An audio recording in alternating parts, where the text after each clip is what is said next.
My friends, let's have a big aloha and welcome to Congresswoman Tulsi Gabbard.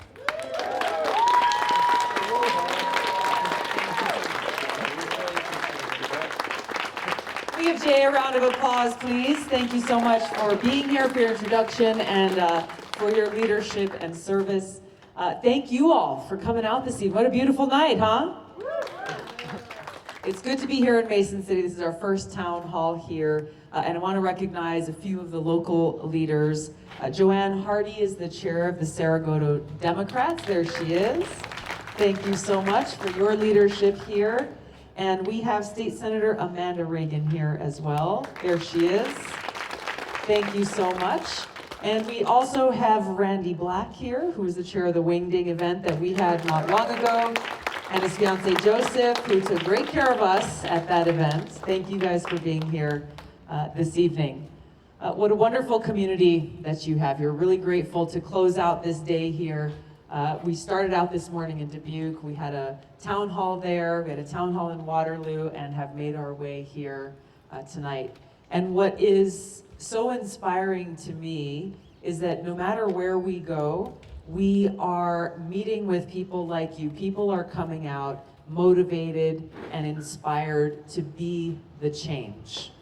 To be the change, to recognize that as frustrated as we are sometimes, as disheartening as the current environment can be, if you watch the cable news networks for too long, I don't care what channel, it's easy to get discouraged and to wonder about how do we get through this? What is our way forward as a country?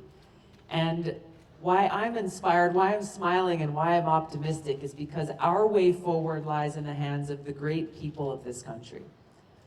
Obviously, you here in Iowa have a very special role to play because you are first in the nation. You make that strong statement in sending message to the country about what kind of leadership we're looking for going forward. And it's a serious responsibility. I know you take that seriously because you do set the tone as the country begins to cast these votes and choosing who our Democratic nominee will be. But I'm inspired and hopeful because people are gathering in places like this all across this country, motivated by a love for our country, by a love and care for each other, to be able to make sure that our government is one that is truly of, by, and for the people. Of, by, and for the people. These are beautifully simple words that unfortunately we have failed to live up to in this country. And we see the result of that in so many different aspects of our lives.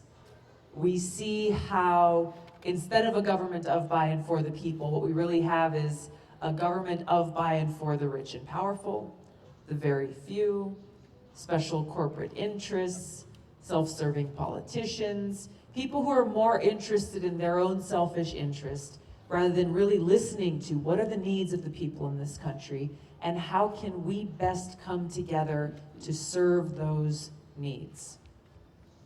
For too long, we've had partisan politics dividing our country. You've had big media more interested in ratings and how they can tear our country apart rather than seeing how we can best come together. All of these forces further driving wedges between us, whether it be based on our political affiliation or based on the color of our skin, where we come from, how we worship, or if we worship, or who we love. When really, as we look at all of these things that make us unique, that make us a diverse country, this is where we draw our strength, where we see that beautiful, diverse fabric that makes us who we are as Americans, and where we recognize and are ever reminded that united we stand, divided we fall.